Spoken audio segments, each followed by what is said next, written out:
Bonsoir à tous et merci de nous rejoindre dans l'info continue ce lundi 13 octobre 2025. L'actualité nationale avec les échos de la Commission électorale nationale autonome Sénat. Les candidats, pour ne pas dire le duo candidat de la mouvance à la présidentielle d'avril 2026 a déposé ses dossiers cet après-midi à la Sénat. Romiad Wadani et Mariam Chabi Talata sont allés remplir les formalités nécessaires au niveau de l'institution en charge de l'organisation des élections. Les soutiens ont également fait le déplacement comme pour témoigner une fois de plus la cohésion au sein du camp présidentiel. Pendant ce temps, l'opposition multiplie les consultations et les tractations houleuses. Les choses se font et se complexifient du côté du parti Les Démocrates qui tient depuis ce matin sa session extraordinaire de la coordination nationale. Des noms circulent en ce moment sur les réseaux sociaux. Autant les échos des mécontents de ce parti nous parviennent également. On mène les discussions autour de ces deux grands sujets d'actualité entre confrères ce soir. Armand Videgla, bonsoir. Bonsoir, bonsoir à tous. Éric Guédéon. Bonsoir, bonsoir à tous. Merci pour votre disponibilité. Vous avez suivi l'actualité, n'est-ce pas, telle que relayée d'ailleurs par Kana 3 Bénin tout à l'heure dans notre édition de 19h30 présentée par William Cliquant. Le dépôt donc des dossiers du camp présidentiel, pour ne pas dire de Mariam Chabi Talata et de Romiad Wadani. Comment vous avez vu les choses? Ben écoutez, il y a une certaine impatience qui gagnait les esprits. Et les gens sont allés jusqu'à dire que, mais voilà, depuis un certain temps, vous avez sorti votre candidat, et puis après, bon, la Sénat ouvre je vais dire, le registre, et puis on voit personne. Et comme on sait que dans notre environnement, nous faisons pratiquement les choses à la dernière minute, vous savez, notre Sénat a une petite histoire en cette matière, et en la matière, les gens viennent à la dernière minute, surtout aux environs de 23 h le dernier jour. Oui. Et il y a un certain branle-bas à la Sénat, et vous voyez, et c'est là où même notre pays est extraordinaire, c'est que dans la cour de la Sénat, c'est un monde fou. Vous voyez, que ce soit de l'opposition ou de la majorité présidentielle, vous voyez des gens qui jacassent, qui se tiennent par le bras, qui discutent un tout petit peu et tout ça. Et vous constatez vraiment que c'est un rendez-vous, des fois c'est un rendez-vous pour toute la classe politique. On se demande pourquoi on attend toujours les dernières minutes. Oui, c'est une tradition. J'ai discuté avec un confrère hier, un aîné à nous, qui me disait, mais écoute, c'est pas normal. Nous sommes en train de faire les choses d'une certaine manière maintenant. Il a dit, non mais grand frère, mais toi-même tu sais que c'est... À la dernière minute, là... Il y a certaines habitudes qui ont la peau dure. Surtout cette nuit-là, cette caricature-là où le président descend avec le patron de la sécurité de la Sénat pour fermer le portail. C'est un symbole. Alors, vous avez vécu, je dirais, toute cette ambiance qui a prévalu à la Sénat, à l'intérieur comme à l'extérieur. Quelle lecture faites-vous, je dirais, de cette grande animation de la vie politique du Bénin? Écoutez, on a noté une grande mobilisation des partis de la mouvance, mais aussi de ces mouvements qui accompagnent le duo candidat, justement, à cette élection présidentielle. Nous avons remarqué une grande faveur. On a sorti le grand jeu pour que cette étape soit véritablement franchie dans une liesse populaire, pourvu qu'il en soit toujours ainsi, justement, pour tout le reste du processus. On savait que les choses allaient bouger entre aujourd'hui ou demain, parce que de toutes les façons... ça va finir par finir. Ça va finir par finir. Et donc, les partis politiques ou les candidats savent que du côté de la Sénat, on ne blague pas avec le délai.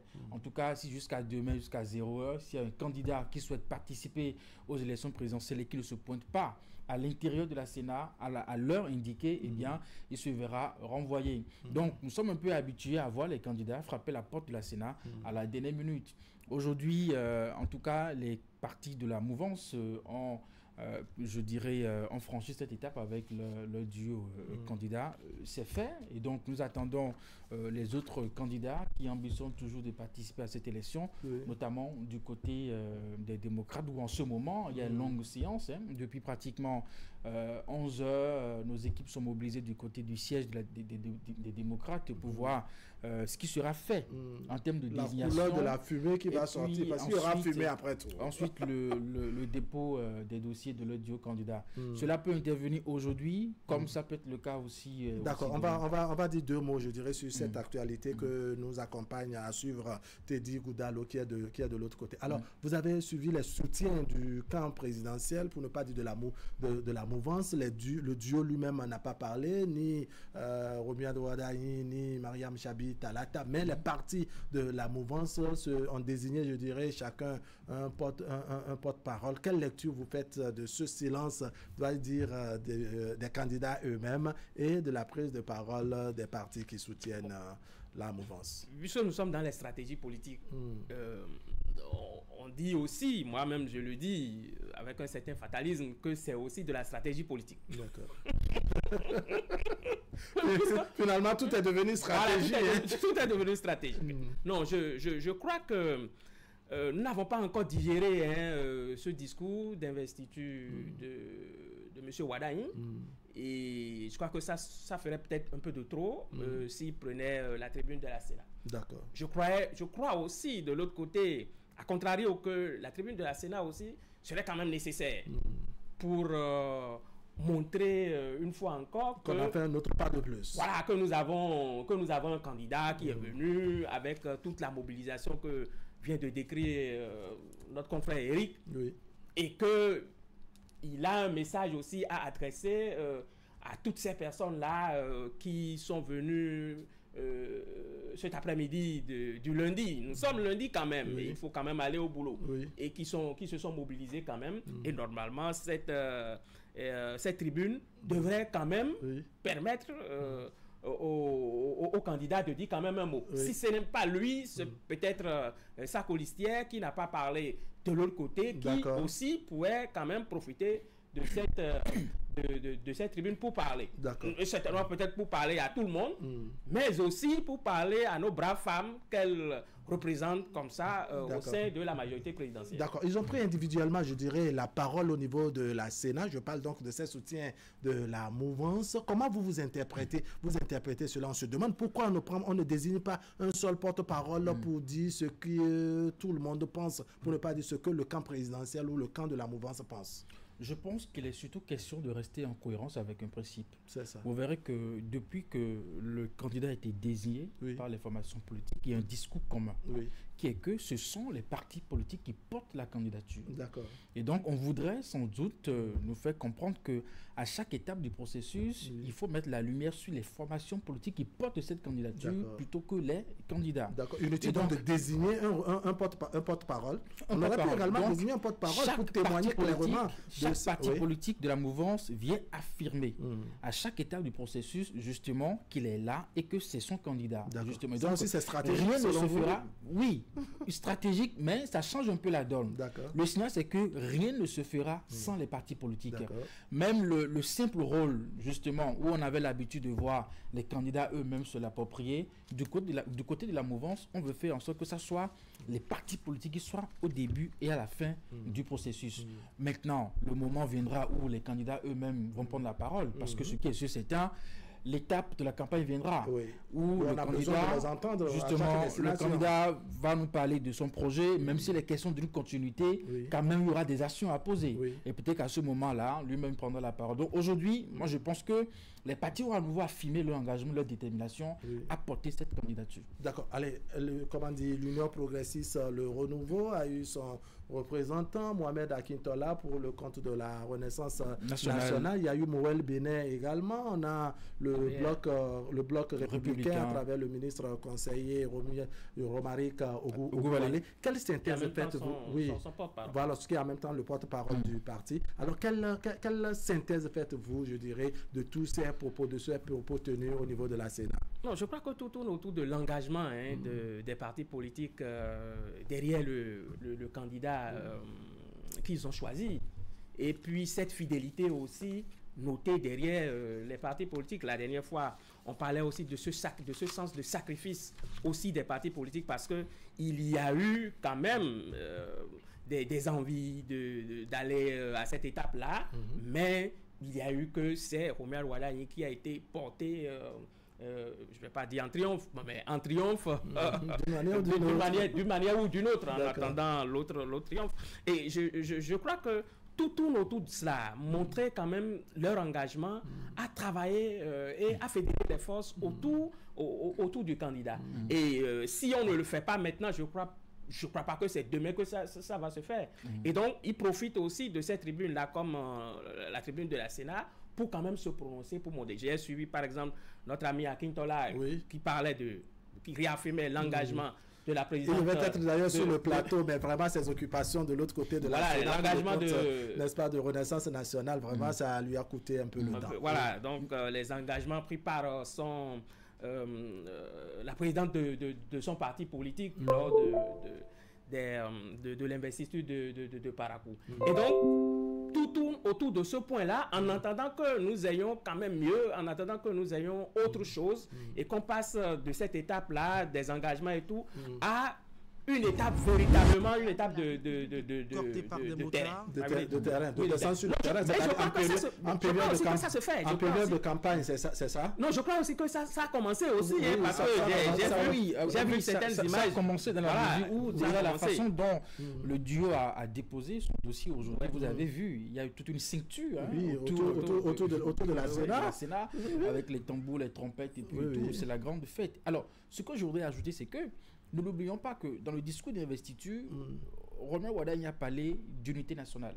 Alors, cette unité ne peut être possible si les partis de la mouvance, à chaque fois, ne montrent pas le signe de ce qu'en leur sein, il y a vraiment unité. Il y a unité, il y a cohésion. Il y aura malaise si, à l'occasion de ce dépôt, par exemple, on ne voyait pas les 4 partis politiques unis autour du duo et que chacun à tour de rôle ne prend pas la parole pour réaffirmer encore son engagement à soutenir le candidat. Et ça va être le cas. Je pense que ça va être une affaire de madame, monsieur, on se tire par la main à gauche à chaque étape. Bon, c'est peut-être un peu trop lourd pour le protocole, voyez-vous. Quand le duo descend, il faut attendre que tout le monde soit là. Il faut s'assurer que c'est lourd. C'est trop lourd pour le protocole. Il faut s'assurer que UP soit là, soit là.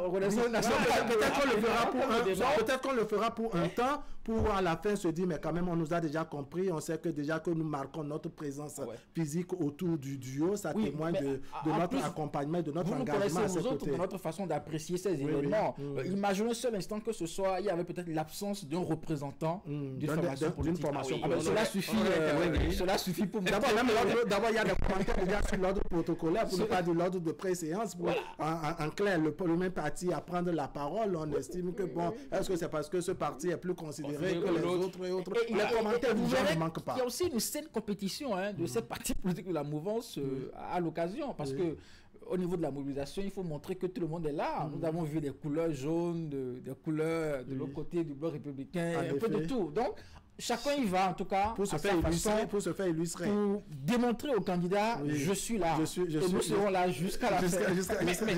Il faut aussi noter un point. J'ai constaté qu'aujourd'hui, les présidents des partis politiques ne se sont pas exprimés. Et ils ont laissé d'autres personnes s'exprimer en leur nom. Bon, ça commence aussi par... ça peut faire également objet de commentaires. Oui, ça commence aussi par passer un peu juste la main. Mais vous verrez dans les images que quand bien même on a concédé cette responsabilité à d'autres personnes, dans les images, on a senti la présence marquée des responsables du parti. Vous verrez ABT qui était en tout cas là. Très proche d'ailleurs. Vous verrez aussi le secrétaire du parti UP qui a fini même pas se trouver une place. C'est la guerre des images. C'est très important. D'accord. Alors, le registre est ouvert à tous les potentiels candidats pour 2026. On a vu que le candidat de la mouvance, on se demande où est finalement le candidat de l'opposition à Mavidegla. Ah oui, c'est une nébuleuse. C'est une nébuleuse. Je crois qu'il y a une fumée tantôt noire, tantôt blanche. Donc, j'appelle ça de la fumée, je sais pas, on va dire blanc-noir, qui fuse. Je crois qu'il y a assez de supputation autour, de ce qui se passe. Et ce qui se passe est vraiment regrettable. Pourquoi? Regrettable. Parce qu'on a eu 5 ans Parce qu'il y a eu 5 ans pour faire le choix. Est-ce que ça ne donne pas encore d'appétit au niveau du parti, les démocrates, pour ainsi les citer? Jusque-là, on cherche à savoir avec exactitude c'est qui leur candidat. C'est vrai qu'on a vu circuler aux dernières minutes les noms de Renaud Agbodjo, n'est-ce pas, de, je crois, Célestine Zanou, c'est bien ça. En tout cas, ces noms ont circulé. On attend de voir, n'est-ce pas, finalement, quel nom on a validé, ou bien quels sont les noms qu'on a validés, comment les choses vont se passer au niveau de la Sénat, parce que le parti, Éric Guédénon, avec Teddy Goudalo qui nous renseigne un peu du côté donc, du siège du parti Les Démocrates, il y a que bon, tout n'est pas totalement clair. Rien n'est encore fiché, et ce n'est pas exagéré de le dire. Mais ça ne veut pas dire non plus que ça va être le cas dans les heures à venir, justement. La donne peut à tout moment changer. Nous savons qu'il y a une date butoir qui est demain 0 heure. Et donc, les acteurs du parti Les Démocrates le savent et ils travaillent aussi en connaissance de cause. Vous savez, dans ce genre de tractation, on ne finit jamais de régler tous les problèmes. Même jusqu'au seuil du portail de la Sénat, on continue encore pas à téléphoner, on veut rassurer, on veut s'assurer. Donc voilà, c'est une ambiance normale au niveau des partis politiques. Mais après, cette communication qui tente à faire croire que il y a une menace à l'extérieur qui voudrait créer un dysfonctionnement à l'interne du parti. Moi, je ne crois pas à ça. Mais on se dit si le parti est d'ailleurs solide, est-ce qu'il devrait s'inquiéter d'une tentative de dysfonctionnement? Le problème est à l'intérieur. On n'arrive pas à consolider un choix. On n'arrive pas à mobiliser tout le monde autour des choix. Parce que, vous l'avez remarqué, il y a eu une trentaine d'ambitions pour 2 postes. C'est déjà un problème, voyez-vous. Donc, comment il faut faire des concessions? Qui va faire un sacrifice? Qui va soutenir qui? Qui va se faire, enfin, pas esclave, en tout cas, qui va travailler pour qui? Donc, toutes ces questions, il faut un temps pour les régler. Mais malheureusement, l'horloge évolue du côté de la Sénat et je pense que, puisque nous savons que nous sommes dans un jeu démocratique et que la participation du parti, les démocrates, elle est importante, nous ne pouvons que le souhaiter, justement, je dirais, un regain de patriotisme, en tout cas au niveau des valeurs du parti et non de la République, pour que ce choix soit fait. Et je suis sûr que ça va être le cas, parce que autrement, ils ne seront pas au rendez-vous de cette élection et ce n'est pas ce qu'ils souhaitent et ce n'est pas non plus ce que nous leur souhaitons. Donc, on va faire la veillée avec eux. Avec eux. On va trouver de quoi vraiment accompagner Teddy qui nous accompagne. Teddy Goudalo de l'autre côté du siège du parti Les Démocrates. Je crois que ce qui se passe, nous n'allons pas regretter ou n'allons pas faire chose de dire que est-ce que c'est tout ça pour ça, parce que l'image que moi je vois venir, tout ça ne me rassure pas. Ah bon? Oui. Alors selon vous, pourquoi on a de mal à accorder les violons, n'est-ce pas, autour d'une candidature, d'un duo de candidats? Il y a des candidatures multiples. Vous savez, il y a encore quelques heures, nous avons appris qu'il y a un député qui est venu avec un huissier pour demander le retrait de son parrainage. Bon, donc il y a des histoires. Voilà, ça va dans tous les sens, mais le plus important, c'est que les travaux sont en cours, les rencontres sont en cours. D'accord. Alors, dites-moi de façon concrète, pourquoi on a de mal, n'est-ce pas, à harmoniser les points de vue, à accorder les violons autour du duo de candidats de l'opposition, les démocrates? Non, vous voyez, Wahab, nous sommes partis de manipulation en manipulation. Qui manipule qui finalement? Au profit de qui? Non, mais il y a de la manipulation au sein même du parti politique. C'est ça. Avec toutes les envies qu'il y a de briguer la magistrature suprême. Je suis d'accord, hein, c'est normal que nous ayons des envies d'un peu partout pour ça. Mais on n'a pas pris le temps de faire taire toutes ces choses-là. C'est-à-dire qu'on devrait le faire quand même si c'est à 1 an des élections, de faire un travail. Mais on a eu à 17 jours, à 18 jours du dépôt de candidature, de la date, on a eu un simulacre d'appel à candidature. Et c'est un simulacre vraiment parce que il y a déjà au fond et il y a déjà sous boisseau des noms qui étaient quand même là. On a vu des gens défiler au niveau du président du parti et on constate que on a un résultat très maigre. Mais les noms qui circulent, moi politiquement je regarde et je dis mais écoutez, c'est quand même la présidentielle. Mais c'est quoi cette affaire-là? Je ne vois pas encore. Je ne vois pas encore. Et je constate que ce parti, qui quand même se dit le parti du peuple, vient avec nous comme un parti de rien du tout et dirigé par un ancien président de la République. Un ancien président. C'est-à-dire que celui-là qui connaît Donc, les enjeux. il connaît très bien les enjeux et il sait comment est-ce que pour aller à la présidentielle, comment est-ce que ça se fait. Mais comment sous sa coupole, on a ce résultat. On a ce résultat. Vous n'êtes du tout pas satisfait. Non, mais comment qu'est-ce qui n'a pas marché selon vous? Non, c'est le jeu politique. C'est le jeu politique et quand il est question de faire un choix, qu'on le veuille ou non, on disqualifie certains. D'accord. Si du côté de la mouvance, on a réussi à faire la chose. Oui. Pourquoi on n'a pas reçu la même chose au niveau de l'opposition qui a eu quand même 10 ans, n'est-ce pas, à critiquer et à aboyer en quelque sorte face au régime en exercice. Tout est question de leadership, de la façon dont vous abordez les gens, de la façon dont vous les amenez justement à intégrer un objectif commun, voyez-vous. Donc, je pense que c'est trop tôt pour conclure que du côté des démocrates, que le choix qui sera fait, il n'y aura pas peut-être unanimité autour. Parce que juste là encore, ce qui se dit... Mais quand on parle de report en report, notre candidat serait connu le 11, ce serait le 12, on est au 13, il fait sombre davantage, et on va se retrouver bientôt au 14. Et ce qui justifie le report, c'est aussi la preuve de ce que on n'a pas encore réussi à trouver une cohésion. Oui, la vitalité de la démocratie au sein de ce parti. Autour du choix qui sera fait. Oui. Et le temps évolue et les acteurs du parti le savent. Et je pense que soit ils finiront par faire violence sur eux-mêmes et s'accorder sur un choix, n'est-ce pas, et accepter de travailler autour de ce choix et évoluer parce que, qu'on le veuille ou non, 34 personnes n'iront pas déposer leur dossier à la Sénat. Il faut un candidat principal et un policier ou une policière. Donc, alors, le principe doit s'imposer. Pourquoi on n'a pas réussi, n'est-ce pas, avec un président, n'est-ce pas, dont vous parlez tout à l'heure, un ancien président qui connaît bien les enjeux d'une élection présidentielle, parce qu'en son temps, il a eu l'occasion d'en prendre part à 2 grandes élections. D'abord, 2006, il a eu 2011, il a organisé 2016 également avant de partir. Avant de partir, ça veut dire qu'il a une certaine expérience en la matière. Mais comment on n'est pas parvenu à obtenir la même cohésion comme on s'est fait au niveau du camp présidentiel, pour ne pas dire du camp de la mouvance, avec le choix de Roumia Douadaï et de Mariam Chabi-Talata? Eric l'a dit tout à l'heure, c'est une question de leadership. C'est une question de leadership. De l'autre côté, il y a déficit de leadership. Mais il y a. Et puis après, comme on ne trouve pas le résultat, et à quelques jours, on fait un simulacre d'appel à candidature et on se met la corde au cou.